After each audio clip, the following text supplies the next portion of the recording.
Hello everyone, আশা করছি আপনারা ভালো আছেন।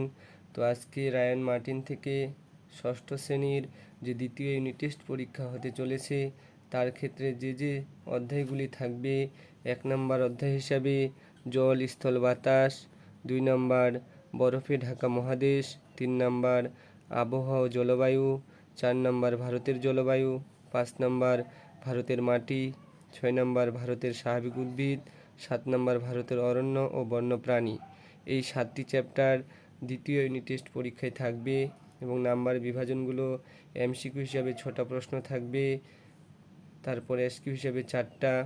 নাম্বার বিভাজনগুলো দেখে নেবেন এবং অতি সংক্ষিপ্ত প্রশ্ন থাকবে 4 নাম্বার আবহাওয়া জলবায়ু চ্যাপ্টার থেকে 2-এর থাকবে একটা এবং ভারতের মাটি থেকে থাকবে 2-এর একটা এবং 3-এরগুলো নাম্বার বিভাজন দেখে নেবেন। 5-এর একটি প্রশ্ন হিসাবে টোটাল 25 নম্বরের পরীক্ষা হবে। তো এবার মধ্যশিক্ষা পর্ষদ প্রদত্ত নমুনা প্রশ্নগুলি দেখব। তারপর আমরা প্রথম school Alipurduar new town girls high স্কুলের প্রশ্নগুলি আলোচনা করব পরপর। তো 1 নম্বর প্রশ্ন হিসাবে বলা হয়েছে ট্রপোস্ফিয়ারের উপরে অবস্থিত ভূপৃষ্ঠ থেকে 16 থেকে 50 কিমি পর্যন্ত বিস্তৃত স্তরটির নাম কি? তো 0 থেকে প্রায় 16 কিমি পর্যন্ত থাকে আমাদের ট্রপোস্ফিয়ার, তারপরের স্তর হচ্ছে স্ট্রেটোস্ফিয়ার। 2 নম্বর প্রশ্নে বলেছে প্রতি 1000 মিটার উচ্চতা বৃদ্ধিতে তাপমাত্রা কমতে থাকে কত ডিগ্রি হারে? তো 6.4 ডিগ্রি হারে। এখানে আছে 6.5, তো সঠিক উত্তর 6.5 ডিগ্রি সেন্টিগ্রেড হারে তাপমাত্রা কমতে থাকে। তারপর বলা হয়েছে বৃষ্টির ছায়া অঞ্চলের উদাহরণ হলো পশ্চিমঘাট পর্বতের পশ্চিম ঢাল, পশ্চিমঘাট পর্বতের পূর্ব ঢাল, পূর্বঘাট পর্বতের পশ্চিম ঢাল, পূর্বঘাট পর্বতের পূর্ব ঢাল। তো সঠিক উত্তর হচ্ছে পশ্চিমঘাট পর্বতের পশ্চিম ঢাল। তারপর বলা হয়েছে বেশি পরিমাণে জৈব পদার্থ থাকে লাল মাটিতে, পলি মাটিতে, পার্বত্য অঞ্চলের মাটিতে নাকি ল্যাটেরাইট মাটিতে? তো অবশ্যই পলি মাটি। তারপর তুমি সুন্দরবন অঞ্চলে বেড়াতে গেলে কোন ধরনের স্বাভাবিক উদ্ভিদ দেখতে পাবে?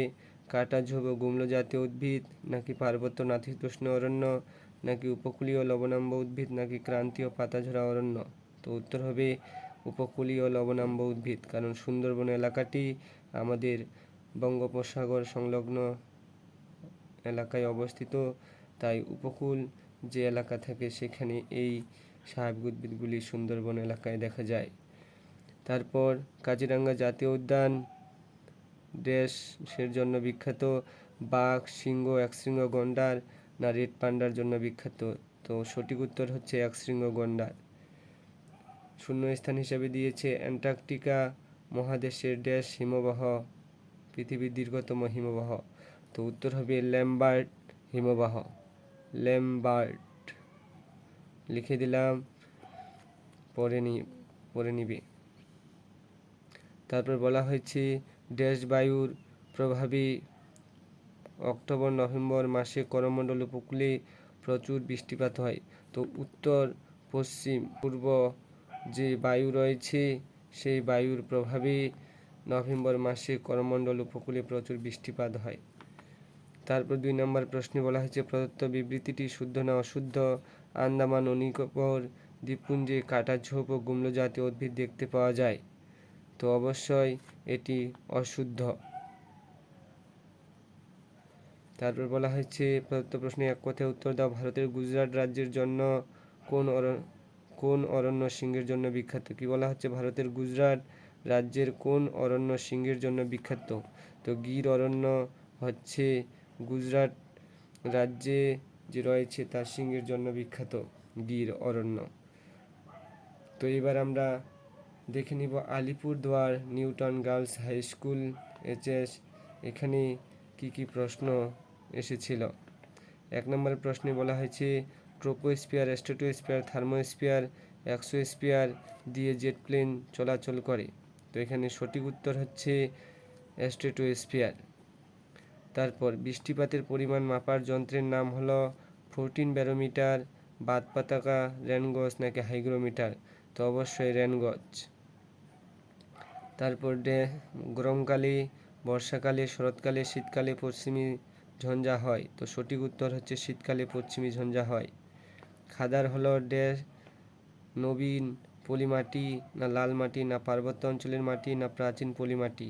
তো সঠিক উত্তর হচ্ছে খাদার হলো নবীন পলিমাটি, কারণ গাঙ্গেয় সমভূমির নবীন পলিযুক্ত মাটির নামই খাদার। তারপর শ্বাসমূল ও ঠেসমূল দেখা যায় সুন্দরী, দেবদারু, না মেহগিনি, না জাম গাছে? তো শ্বাসমূল ও ঠেসমূল দেখা যায় সুন্দরী গাছে। 6 নম্বর প্রশ্নে বলা হয়েছে গুজরাটের গির অরণ্য বিখ্যাত যে পশুর জন্য, তা হলো সিংহ। মনে রাখবেন। অ্যান্টার্কটিকার জীবন্ত আগ্নেয়গিরি হলো মাউন্ট এরেবাস, ভিনসন মাফিক, ব্যারেন ল্যাম্বার্ট? তো সঠিক উত্তর হচ্ছে মাউন্ট এরেবাস।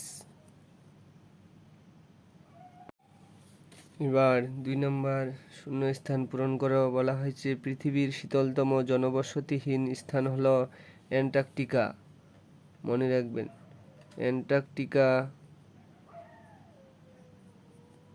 হলো পৃথিবীর জনবসতিহীন একটি স্থান। তারপর সমুদ্র পৃষ্ঠ থেকে ভূমির উচ্চতা বাড়ার সঙ্গে সঙ্গে উষ্ণতা ড্যাশ থাকে? তো উত্তর হবে কমতে থাকে বা হ্রাস পায়। তারপর ড্যাশ উদ্ভিদ থেকে রেসারপিন পাওয়া যায়? কোন উদ্ভিদ থেকে রেসারপিন পাওয়া যায়? সেটা হচ্ছে সর্পগন্ধা গাছের ছাল থেকে। সর্পগন্ধা গাছের ছাল থেকে। আর আরেকটি প্রশ্ন এখান থেকে দেয় যে কুইনাইন কোন গাছে? কুইনাইন সিনকোনা গাছের ছাল থেকে পাওয়া যায়।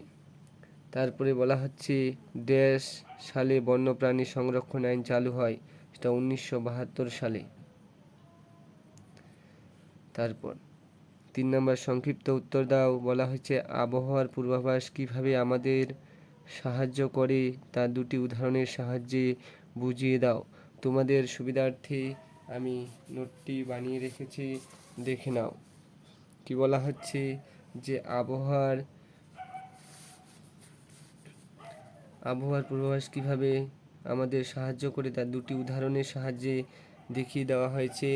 1 নম্বর পয়েন্ট 2 নম্বর পয়েন্ট হিসাবে আবহাওয়ার পূর্বাভাস আমাদের যেভাবে সাহায্য করে তা উদাহরণের মাধ্যমে দেখলে যে বিষয় বা মাধ্যম দুটি চোখে পড়ে তা হলো 1 নম্বরে টিভি, 2 নম্বরে রেডিও বা খবরের কাগজ।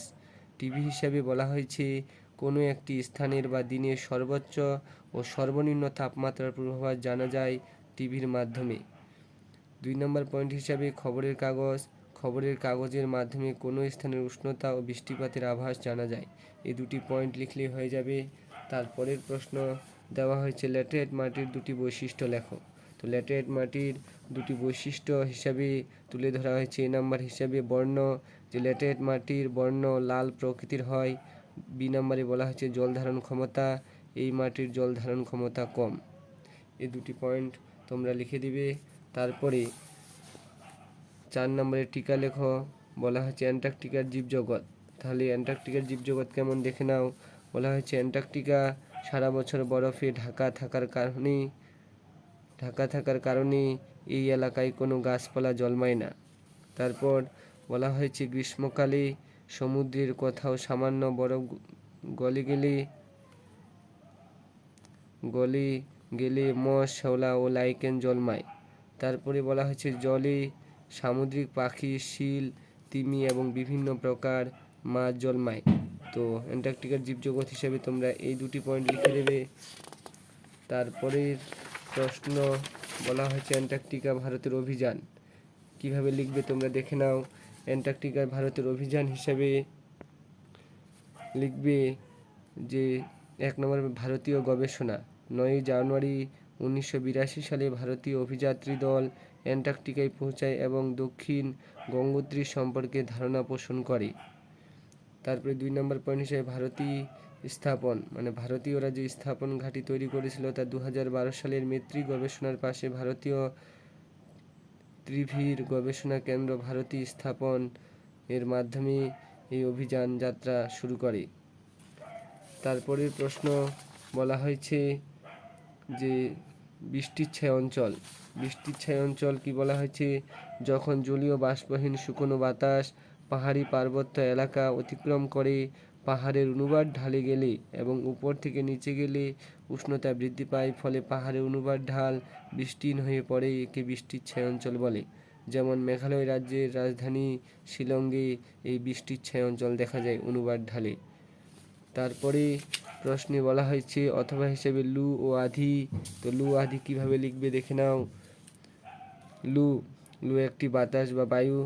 তো সংজ্ঞা হিসাবে প্রথমে লিখবে যে বায়ু গ্রীষ্মকালে উত্তর ও উত্তর পশ্চিম ভারতে উত্তপ্ত বায়ু প্রচণ্ড গতিবেগে প্রবাহিত হয় তাকে লু বায়ু বলে। প্রভাবিত অঞ্চল বা স্থান কোথায় কোথায় এই বায়ু প্রবাহিত হয় দেখে নাও। ভারতের রাজস্থান, ইউপি, পাঞ্জাব, হরিয়ানা ইত্যাদি রাজ্যগুলিতে এই বায়ু প্রবাহিত হয়। বৈশিষ্ট্য হিসাবে গতিবেগ বলা হয়েছে উষ্ণতা, বিভিন্ন বৈশিষ্ট্য দিতে পারো, গতিবেগ দিতে পারো, উষ্ণতা দিতে পারো। তো এখানে উষ্ণতা হিসাবে যে পয়েন্টটি তুলে ধরা হয়েছে এই বায়ুর উষ্ণতা প্রায় 40 থেকে 48 ডিগ্রি সেন্টিগ্রেড থাকে। তারপরে তোমাদের আধি ছিল। আধিতে কি বলা হয়েছে যে উত্তর ভারত ও উত্তর পশ্চিম ভারতে কিছু অঞ্চলে গ্রীষ্মকালের বিকেলবেলায় যে এক প্রকার ধুলোবালিপূর্ণ বায়ু প্রবাহিত হয় তাকে আধি বলে। যেমন দিল্লি ও ইউপি, পাঞ্জাব, হরিয়ানা ইত্যাদি রাজ্যগুলিতে এই আধি বায়ু লক্ষ্য করা যায়। তো এই ছিল আজকের আলোচ্য বিষয়। এবং 5 নম্বর প্রশ্নে বলা হয়েছে জীবমণ্ডল কাকে বলে, মানুষের কাজকর্ম কীভাবে পরিবেশের ভারসাম্য নষ্ট করছে, অথবা ছবি সহ জলচক্র বর্ণনা করো। তো তোমাদের যদি ক্লাসটি ভালো লাগে বন্ধুদের মাঝে বেশি বেশি করে শেয়ার করে দেবে এবং লাইক ও কমেন্ট এবং চ্যানেলটিকে সাবস্ক্রাইব করে দেবে। এবং এই প্রশ্নটির যদি উত্তর তোমরা চাও তাহলে কমেন্ট বক্সে জানাবে। পিডিএফ আকারে সমস্ত প্রশ্নের উত্তর দিয়ে দেওয়া হবে। তোমরা সেখান থেকে পিডিএফ ডাউনলোড করে অবশ্যই পড়ে নেবে। এই প্রশ্নগুলি দ্বিতীয় ইউনিট টেস্ট পরীক্ষায় অবশ্যই তোমরা কমন পাবে। ভালো থাকবে, নিজের খেয়াল রাখবে এবং পড়াশোনা সঠিকভাবে করে ভালো রেজাল্ট করো এই কামনা রইল। বাই।